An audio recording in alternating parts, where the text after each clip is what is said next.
There's only one solution to slavery, and there's nothing new under the sun. It will never change. It will never be anything different. If you've heard the teachings of what on earth is happening, and you've gone into some of the resources that I've pointed people toward, you don't need to ask if there's anything new. You know it's all been said.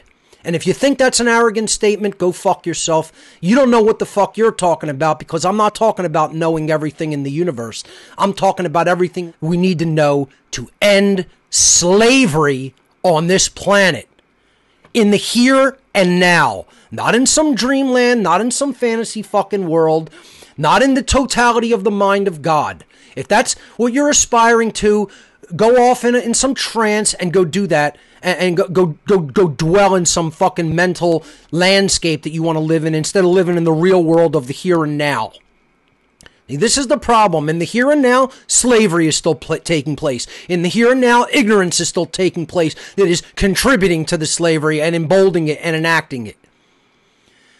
And what most people are in this whole movement are as anonymous cowards who don't know what the solution really is. They don't agree. They think somehow I'm incorrect.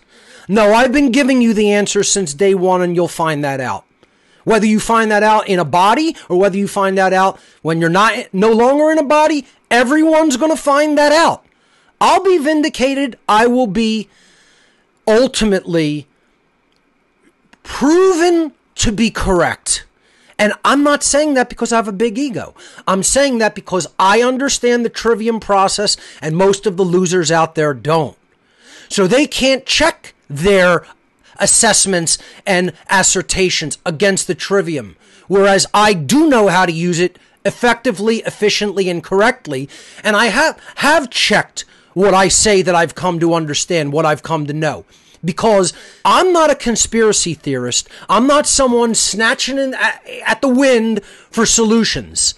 I'm a systems analyst. Let me say that again, what Mark Passio is and does. I'm a systems level analyst. So if you don't know what that job description is or what it entails, go look it the fuck up and you'll understand what I really do. I'm like an actuary for what's really going on this planet. I'm a high level systems analyst, where I'm taking in all of the data that needs to be taken in from an unimaginably vast, eclectic variety of sources that most people haven't looked into for a second of their lives.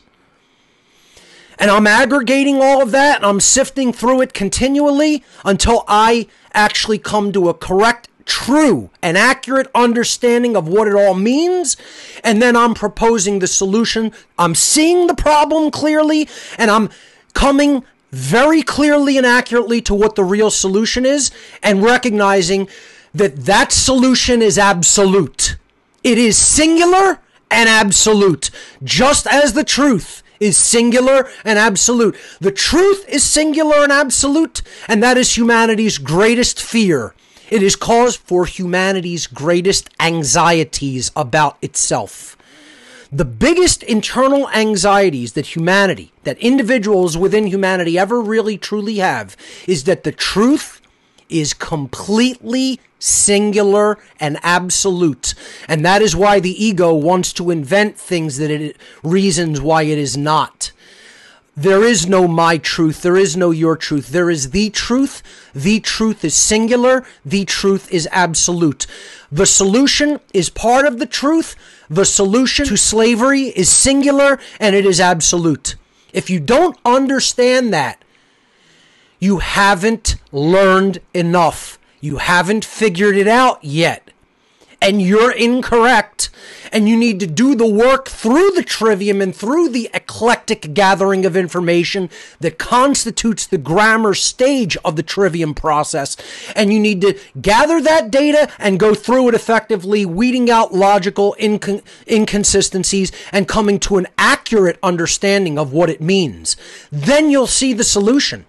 And you'll see that if you're the one sitting with your thumb up your ass, you'll realize you're not part of the solution, you're part of the problem. And when I say that, I mean, do you actually understand the physical steps in skill sets that are required to actually reach a large audience online of people where the information is formalized and immortalized, and then you can spread it to other people in a wide fashion.